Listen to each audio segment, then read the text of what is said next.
causing the tray she's carrying to crash to the floor, the man to shout, "Oh!"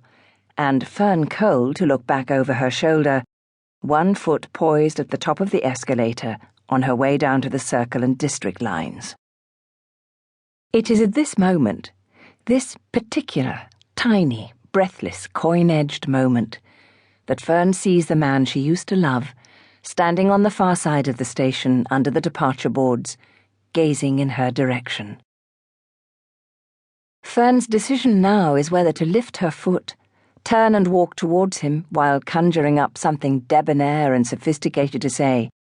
Something like, "My goodness, Elliott, how wonderful to see you," and proffering her cheek in a way she studied during long afternoons at the hairdresser's, flicking through the society pages of magazines, or whether she should carry on down to the tube, get her train to Victoria, meet Juliet, pretend she hasn't seen him.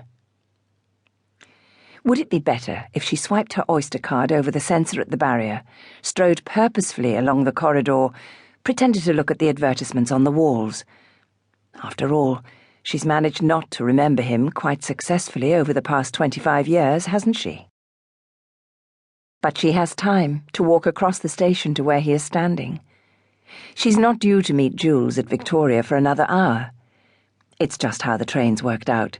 Fern's from Reading, Jules is from Kent. Then their plan to take the district line out to Chiswick. How odd, she thinks, as she looks down at her boots. They're new and still slightly too tight, that the studio changed the date of their pottery class to today.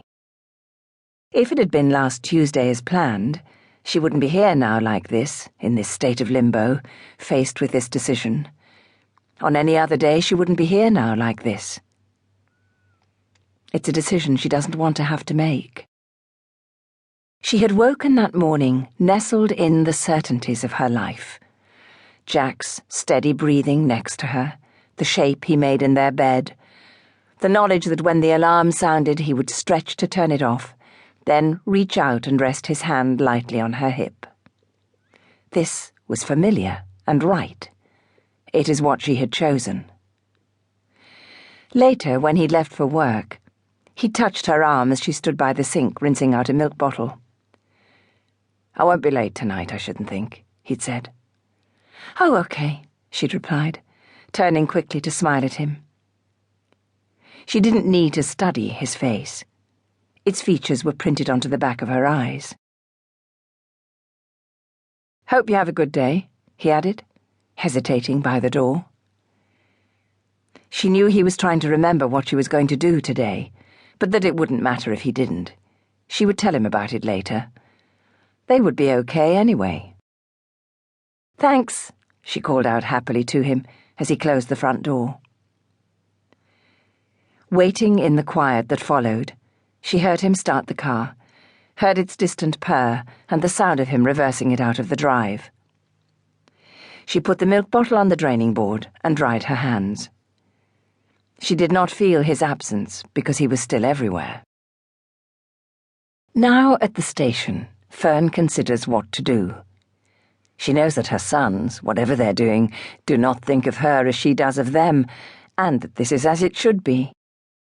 They don't seem to carry with them the same kind of inbuilt barometer she has grafted just under her skin. The thing that seems to allow her to sense how they are across the miles that now separate them. It's as though she has a slideshow in her head which plays constantly. Pictures of them running, the soundtrack of their laughter, the shapes they too make in her life.